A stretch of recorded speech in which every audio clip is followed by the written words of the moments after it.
Dumpster Talk podcast. We are delighted and honored to have Tim from Environmental Recycling Services, or short for ERS. Tim, just welcome and thanks for joining us in the dumpster. Yeah, man, thanks for having me, guys. First podcast for him. So Tim, you just want to kind of give them some background about kind of who you are and maybe where you're from and maybe how you got started with ERS? Okay, yeah.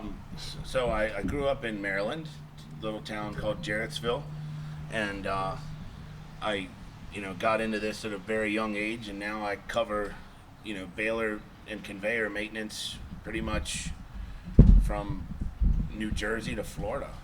Wow. So we travel all over and fix recycling equipment. That's cool. And it's not just balers and conveyors. We do shredders, compactors, shears. I mean, everything there is to do with recycling and metal processing, trash processing. Yeah. We cover all that. So did you just start this? Was it right out of high school you kind of got into Yes. it? Okay. Yes. Yep. Nice. I graduated. I think it was on a Friday. And that following Monday, I was employed here, and Wow. Yep. Went straight to it. Yep. Have you always been like hands-on Yes. with stuff? Yes. I could never read a book and learn something. Mm-hmm.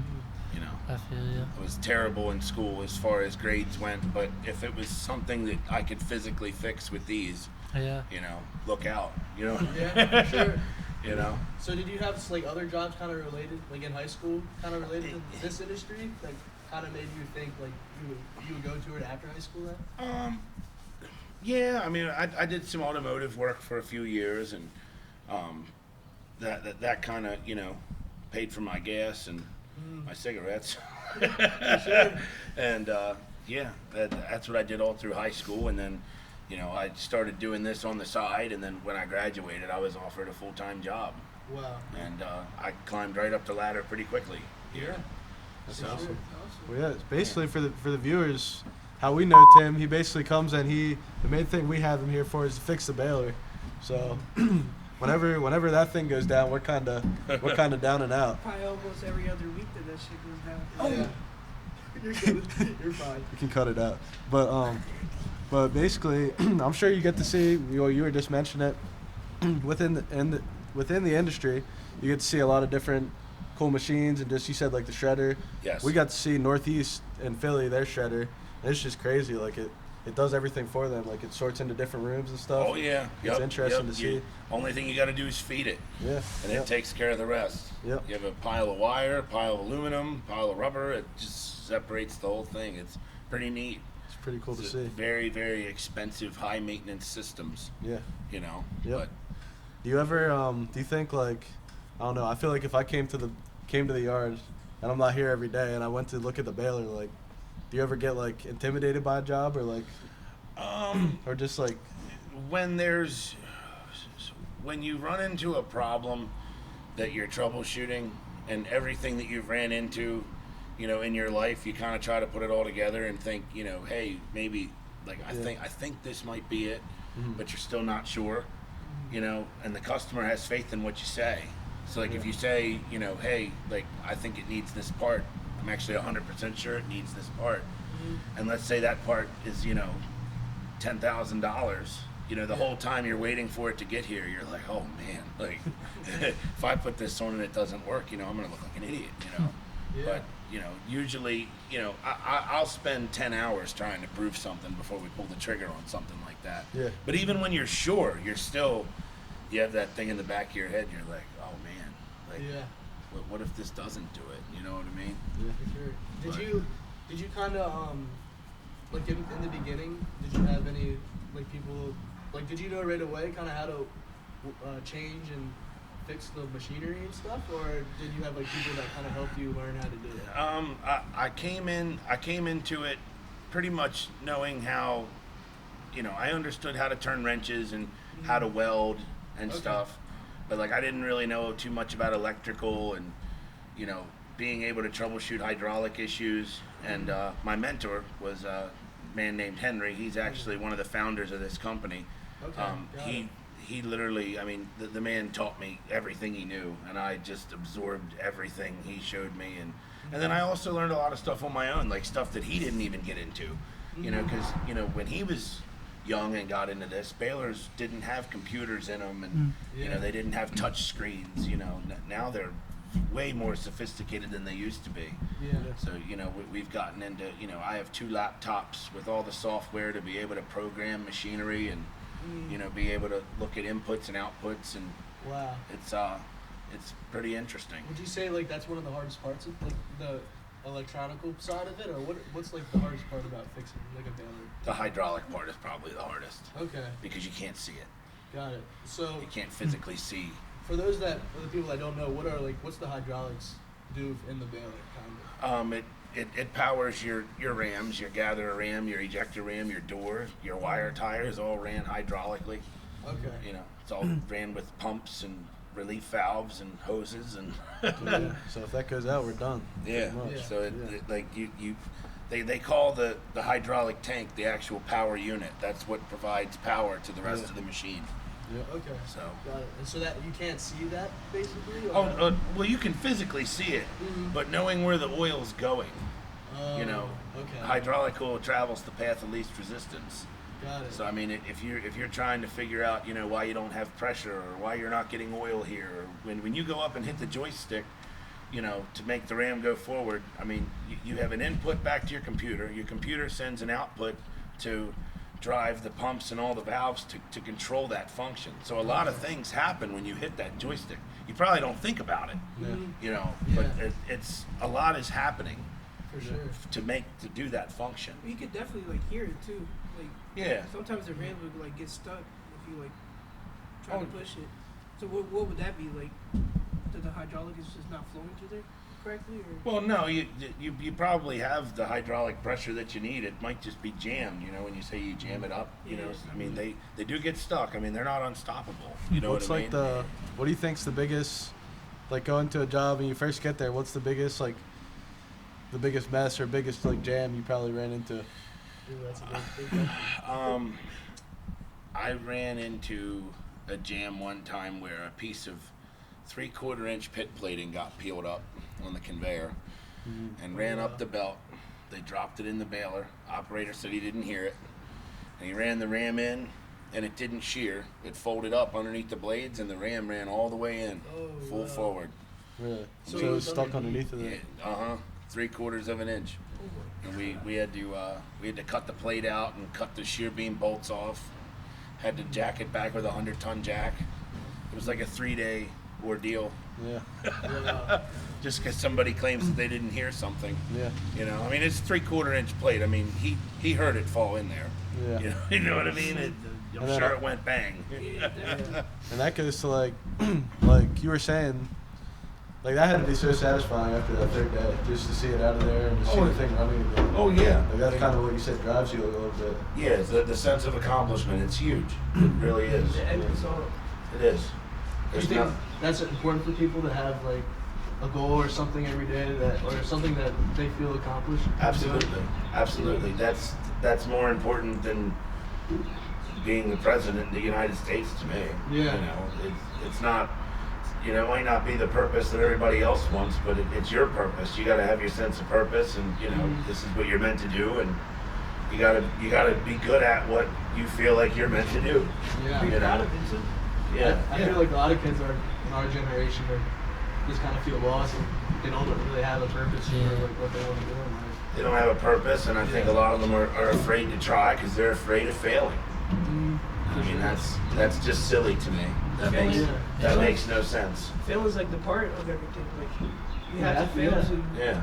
to. If there's no To failing, improve, yeah. if there's no failing, then how do you know when you're doing good?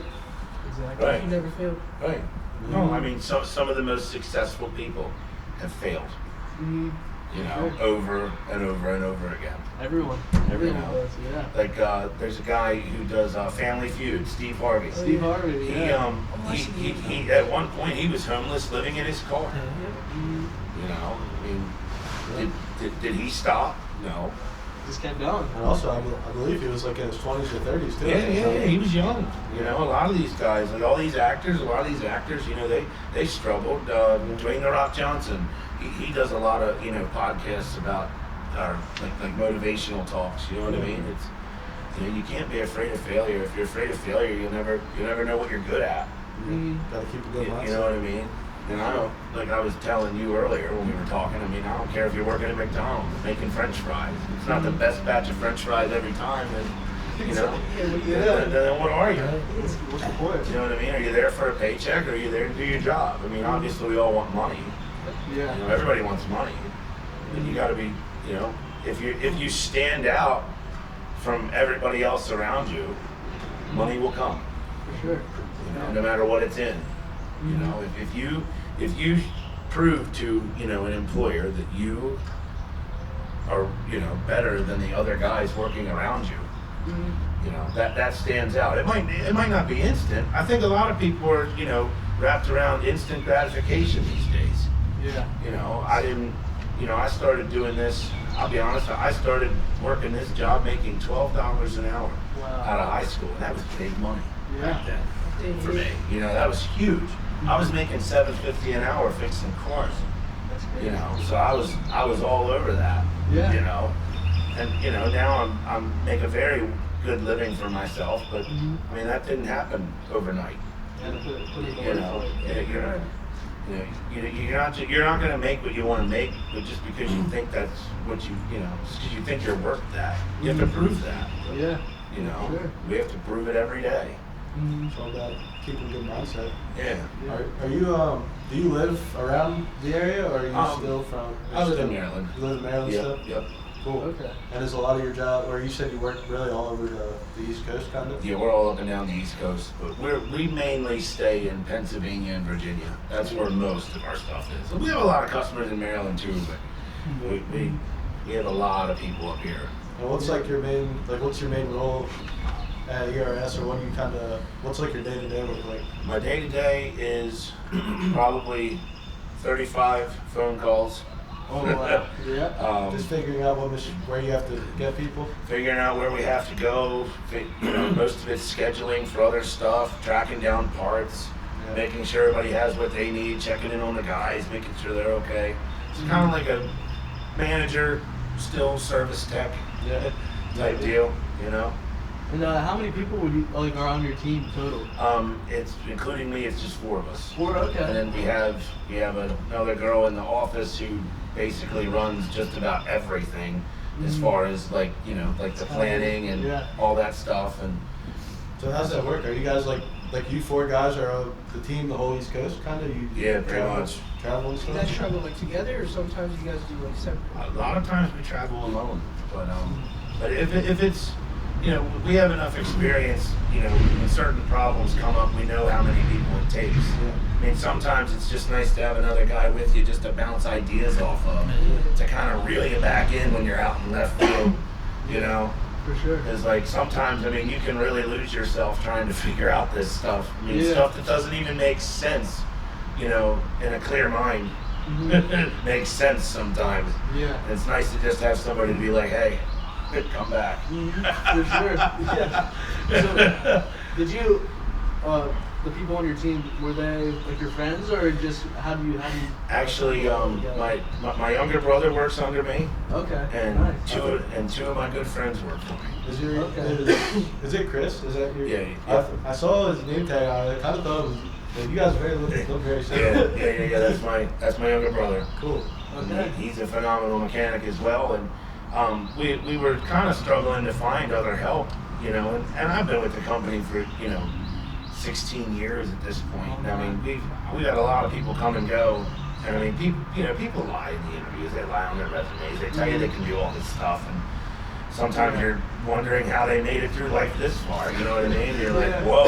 And you know, I took a different approach. I started hiring my friends because I already knew what they were capable of and what I was getting when they got here, and you know. And you trusted them. You know. You know who they were, and. I mean, you got to take a chance on people too sometimes. You know, it could have not worked out. I could have ruined a relationship. Yeah. You know. For sure. But you got to take chances. Same thing with trying. You know, failure. You know. Yeah. Would you say it's hard sometimes working with friends and family like that all the time, or would you say No. you guys get along pretty well? We get along pretty well. Wow. What do you think? What do you think the like the key to that is what do you guys do that makes it like that? Leave your feelings at home. Okay. We're friends when we're not at work. When we're at work, we work together. So it's just totally. You know, and I have to be the boss. Yeah. You know, and that's the hardest thing sometimes. You know, and I'm not disrespectful. I don't talk down to anybody. Yeah. You know, that's a big thing. You know, a lot of people will take constructive criticism. Yeah. But when you're just being an ass, you know, people aren't going to listen to you. It's going to be like, wow, what's wrong with this guy?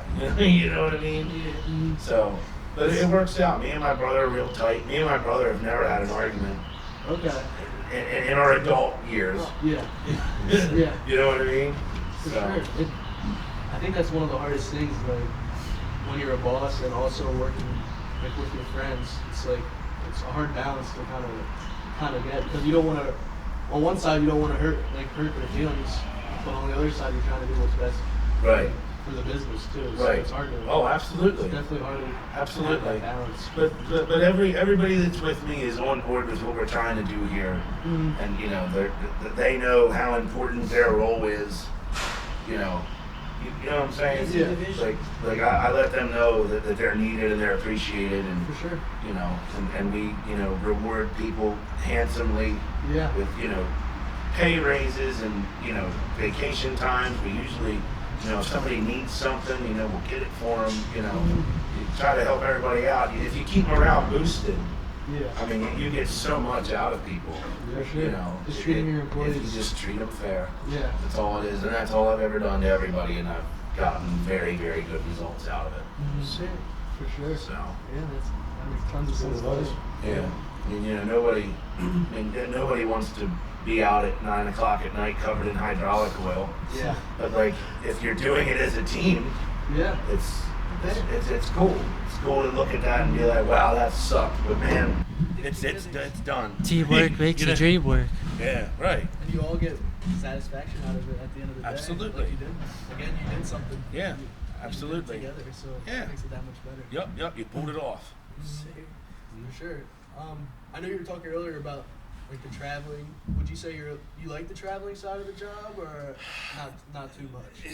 It's the problem with the traveling is the longer you sit in the truck, motivation just oozes out of you. Okay. so Yeah. I feel like I'm more productive between the hours of 4 a.m. to 8 a.m. Oh, so you're an early riser? Okay. Like if I don't get to work till 11 o'clock, hell, at noon I'm done. Like, Yeah. man, this is ridiculous. Let's just try again tomorrow. You know what I mean? Yeah. Like I usually hit the ground running every day, and Okay. it's just the sitting, Yeah. like the sitting and the driving and the traffic. I mean, it's very nerve wracking and very hard on your mental health sometimes when you sit in the same traffic. Yeah. And traffic up here is not bad, but like around, like DC and Baltimore, I mean, that is some of the worst traffic ever. Terrible. Oh my God. You know. Baltimore is terrible. Baltimore's it's bad. to drive through. Yeah. I used to think DC was worse, but I think Baltimore has surpassed DC, Oh yeah. like for sure. Yeah. For sure. Yeah. It's the traffic is just it's terrible. Well, like you wonder, like do these people have jobs? Like are they ever gonna make it to work? You know? Right. I don't know how they do it. It's like, where are all these people coming from? Where are they going at 10 a.m.? Yeah. Most jobs start at 8. Yeah. You know? They still stuck in traffic. They need the Uber drivers. Yeah, right. So would you say you're in that area a lot, the DC, Yes. Baltimore area, a lot Yes. for your different jobs? Yep. Okay. Yep. We that's mainly where we're at. But we're in PA a good bit, and Virginia. We're in Virginia a lot. Okay. You Yeah. know. And how do you guys kind of market, like try to find different companies to work for? Is it all like word of mouth, or do you have like online presence kind of? We're online. Most of it was word of mouth for years. Okay. And then we have a website online, and we're on ThomasNet. I think we're on Google now, and Okay. this is a pretty big accomplishment. Last month we were able to put an ad in Metal Recycling Magazine. Oh, cool. So that was Yeah. that Nice. was pretty huge for us. I was Yeah. super excited. We were on the 5th page too. There you go. Wow, So- that's awesome. Yeah. Yeah, But I that's mean, for very cool. marketing, I mean, we just offer the best service possible, and a lot of it, people just have to see it to believe it. I feel like we do do our best to stand out from the other service companies. Yeah. You know, For sure. a lot of companies won't stick around and see it through. A lot of places just want to sell you parts. You know, we try to actually, you know, give you accurate troubleshooting and accurate deadlines, and you know. Yeah. And would you say there is a lot of a competition in your industry? Or? There is, Okay. but I think it's I mean, basically, it kind of just falls on. There's enough work for everybody. Like, okay. nobody really steps on each other's toes. You know what I mean? Yeah, that makes sense. Like, yeah. and it's good. I mean, now sometimes, you know, we do have customers that have been with other competitors, and you know, they call us to come out and look at something because they've been down so long and they just want it fixed. They just will do anything to get up and running again, and you know, we'll go out and do that. But like, as far as like I wouldn't go to a competitor's customer and you know, strut around like, hey, use me, you know. Like, I mean, honestly, we're too busy for that anyway. Yeah, for sure. You know. And do you think like you guys could grow more and like go maybe even past the East Coast to like more of that side of the country, or do you think you just want to keep it kind of like a family kind of business? I kind of want to keep it small. Okay. I'd like to keep it, you know, a small group of guys that we can pay really well, and instead of having, you know, 20 people having to look over 20 people, not knowing what's going on. Yeah. I mean, hell, we have a hard time managing 4 people sometimes, you know. For sure. Like, so I'd like to keep it small, you know, and just be able to, you know, provide good wages for everyone and stay in one little area. I mean, obviously we'll go anywhere. If a customer in California called and wanted us to go, I mean, we would go. Okay. But you know, as far as marketing, no way. Just stay here. Stay in the we have local enough stuff area. going on here. Yeah, for sure. Yeah. That's good though. Yeah. Do you like with all like you have to travel so much and stuff for work? Do you have like I heard you mention about you have a wife at home and stuff, or girlfriend? Yes, with 2 girlfriend? kids. Cool, awesome. Yep. I didn't know if how do you kind of balance like having a family and It's doing work, traveling so much as well. It's difficult at times. It's difficult being away because my kids are now getting to be, you know, I think 4 and 5 years old. They're really starting to register that I'm not there. Yeah. So when I'm home, it's a big deal for them. You Yeah. know. So I try to separate it. Usually I come home and for about a half hour I'm aggravated, and then I just kind of unwind a little, and then I can be dad now. Yeah. You know, and Kind of get out of that work mindset. right. That's awesome. And then you know, we just cherish our weekends. We try to make sure everybody's home on the weekends. It's very rare that we do weekend work. If we do, it's planned out for weeks. Okay. You know. Yeah. Like we try to make sure everybody has their weekends. Yeah. You know, because everybody that works for us has kids. Oh, okay. You know, and families. Yeah. So you know. Definitely deserve some time with them. Yeah, absolutely. For sure. Would you say what's like how many hours typically are you like working in a day? Would you say? We usually the usual is about 10 to 12 hours a day. Oh wow. So pretty long work day. Yeah, and most of it's driving. I mean, a lot of our customers are, you know, 2-3 hours away. Yeah. So that's 6 hours of your day right there in travel. Yeah. You know. It's just a shame that there's no like maybe one day something besides driving, like to just cut off that time would be like Teleporting? crazy. Yeah, something. I would don't know. love that. Who knows? I would love that. I would love to walk into my garage and set like a dial for like an area I want to go and just poof, be Just there. Imagine the time that you could save. Like You can Right. turn it to Rick. Right. Just just drive your service truck into a portal and just that would be nice. One day for sure. Yeah. But yeah. Driving is just one thing that like people. It's just it takes so much time for sure. So It many, does. There's so many Yeah. dumb drivers too. For sure. Do you have your CDL? Or anything I like do that? not. I do Okay. not. I walked the razor's edge of CDL and just a physical card, DOT Okay. physical card. Okay. Yeah, got it. we're like right there. Yeah, nice. So Tim, kind of next 5 to 10 years, where do you see yourself from here? And yeah, what's the future hold for you? Do you think? Probably not a whole lot. I probably just keep doing this for the rest of my life. I mean, Yeah. I love doing this stuff. Like I said, I like being, you know, the baler guy. You For know, sure. I enjoy it. Yeah, that's You know. that's awesome too. Like that you find this passion from it and have this satisfaction that you get from it every day. Keep so many different places rolling. Right, absolutely. And the man who taught me all this stuff, I mean, he was very passionate about it too. So I think it's very cool to, you know, kind of carry out his legacy. Yeah. You know. And you're doing so much for people, like other people. Like we wouldn't be able to function without people like you and doing this type of work. So thank you so much. Yeah, man. Yeah, man. No problem. You got any advice for? We're all 20 and 21. Any advice for kids out there just starting out, getting in the working world? I mean, don't be afraid to throw it all in and give it all you got, man. I mean, you know, everybody fails. Failure is part of learning. You know, I mean, like I said, I fail all the time. Yeah. You know, and there's different forms of failing. I mean, there's complete rock bottom, and then there's, you know, thinking, you know, going down a path of thinking that you're right about something and coming to find out that you're wrong. And, you know, it's no big deal. Okay, all right, that didn't work. Let's move on and try the next thing, you know. Yeah. You know, and don't take constructive criticism as an insult. I mean, I think a lot of people you get their feelings hurt nowadays, and you know, like you can't take that as somebody just criticizing you. Maybe they're just telling you, hey, like, you know, that didn't work out that way. You should try to do it this way, or maybe if you did it this way, it would, you know, to take the constructive criticism as kind of like, you know, advice. They're trying to help you. Really, basically. you know.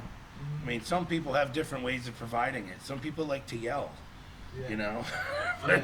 but you know, you gotta take it for what it is, you know, and don't be afraid to just learn something. Don't be afraid to go to work. Yeah. Like I said, there's nothing, you know, and don't be ashamed of, you know, being in a trade, you know, being, you know, skilled labor. I mean, that's something that is, it's looked down on a lot, and it's ridiculous. I don't know why, you know, but Trades is such a it's such in demand right now. Important. Oh yeah, I mean, skilled labor is in demand. I mean, you know, electrical companies are screaming for electricians and equipment operators. They can't find anybody to drive equipment. Can't find anybody to drive trucks. I mean, can't find anybody to work construction. And the fact is, we need these people. They need these people, Yeah. and the pay has. There's been a big change in pay lately for all these jobs. Yeah. You know, it's not like, you know, back when our dads were looking for work and they were starting out, you know, working for a construction company making $5 an hour. You know, it's different now. There's money to be made, and you know, if you stand out from the other people, it goes noticed, and you will be compensated for that handsomely in the long run. For sure. You know, it's just that's how it is. You just gotta, you know, give it your all. Don't be average. Be better than average. Be better than the next guy. Man, make sure the world knows it too. You Can know. you say that again one more time? What's that? Say the average. Try to stand out and be above average. Yeah, I think that's a great place to You know. end it off. I mean, am I right? Yes, you are right, for sure. That's a perfect message to end it off, this Dumpster Talks podcast. So, yes. We appreciate it, man. Yeah, we Yeah, man, no appreciate problem. it. Thank you for all you do, Tim, and thank you to your team as well. Thank we you, love thank having you. you in the dumpster. And Yeah, man, it was fun. yeah, Thank you. Hopefully one day we'll have you back in. All right, Eventually. perfect. He'll Let's be do back. it. Yes. All right. Well, thanks, Tim, and we'll see you guys in the next one. All right, see you guys.